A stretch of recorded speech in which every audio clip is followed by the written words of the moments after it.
देश में जो एमओडी है और जिसके अंदर सेना के जो आर्मी एयरफोर्स नेवी काम कर रहे हैं, एमओडी के अंदर ऐसे लोग बैठे हैं, ऐसे ब्यूरोक्रेट्स बैठे हैं जिनको सेना के बारे में, सेना के फंक्शंस के बारे में, इनके रोल के बारे में, इनकी रिक्वायरमेंट्स के बारे में ABCD भी नहीं पता है।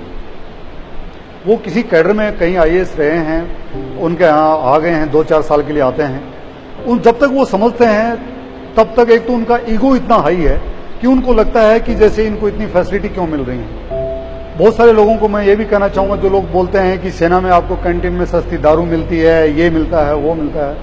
मेरा उन लोगों को एक छोटा सा सुझाव है कि यार, एक आदमी आपके लिए जान अपनी हथेली पे लेके खेल रहा है और आप चिंदी चोर की तरह एक छोटी छोटी बोतलों के लिए ये सामान सस्ता मिलता है, ये 2 रुपए 4 रुपए सस्ते मिलते, क्या बात कर रहे हो यार आप।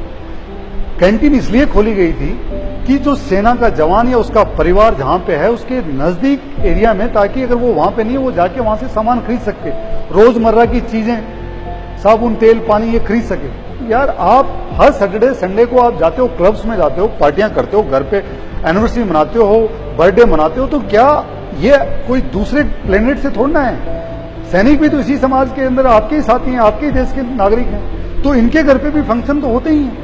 बच्चे, इनका भी बच्चों का बर्थडे होता है, इनकी भी शादियां हुई हुई, इनकी भी एनिवर्सरी होती है।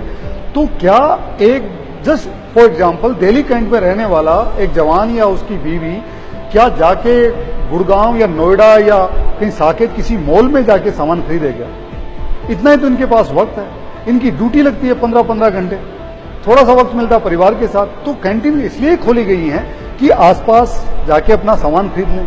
तो आप अपने दिल में अगर किसी को ये लगता है कि कैंटीन में बहुत ज्यादा सस्ता मिल रहा है, तो ये फितूर दूर कर दीजिए। और जो लोग आपके लिए लड़ रहे हैं, दिन रात 24 घंटे आपके लिए खड़े हैं, आपका क्या दिल इतना छोटा हो गया है क्या कि आप कैंटीन जैसी ऐसी छोटी छोटी बातों के ऊपर आप मुद्दे उठा रहे हो?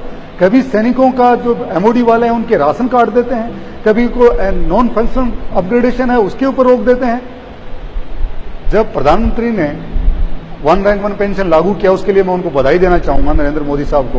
लेकिन मेरी उनसे एक अपील है कि साहब, जो सैनिक हैं इनका जो पे कमीशन है वो बाकी के लोगों से आप अलग कर दीजिए। और जो आर्मी एयरफोर्स नेवी के जितने भी जो वर्दी के लोग हैं, इनका पे कमीशन जब अलग से सेटअप हो तो उसके अंदर सेना के पुराने रिटायर्ड अधिकारी और सेना के जो प्रेजेंट अधिकारी हैं उनको आप रखिए, ताकि आप उनसे पूछ तो सकें कि उनकी रिक्वायरमेंट क्या है, कहां प्रॉब्लम है, क्या इश्यू है, उनको क्या चाहिए, कहां दिक्कत आ रही है।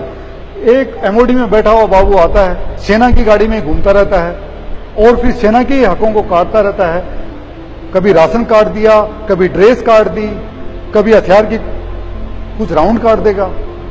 इन लोगों को पूछिए कि कभी आप जाके साल में, मेरी नजर में MOD के अंदर सिर्फ वही IAS ऑफिसर होना चाहिए जो कम से कम सेना के साथ 3 साल जिसने फील्ड में काम किया हो, जिसको हकीकत पता हो कि कश्मीर में, सियाचिन में, बारामूला में, शोपियां में चल क्या रहा है। और एक जवान जिसकी बीवी यहाँ पीछे रहती है, जिसका परिवार पीछे रहता है, उसके साथ क्या हो रहा है।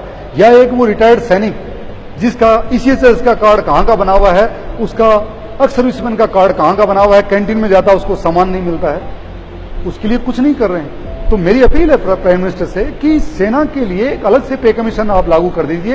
And this prime minister can do when he can to such a big decision of 1 rank 1 pension. तो पे कमीशन का भी इनको डिसीजन लेना चाहिए। लेकिन जो MOD में बैठे हुए बाबू हैं, वो सेना के हकूकों पे, सेना के हकों पे हर वक्त कैंची लिए बैठे रहते हैं। और तब सेना के लोगों का अगर आपको मोरल ऊपर रखना है तो उनको ये तो बहुत छोटी छोटी फैसिलिटी हैं।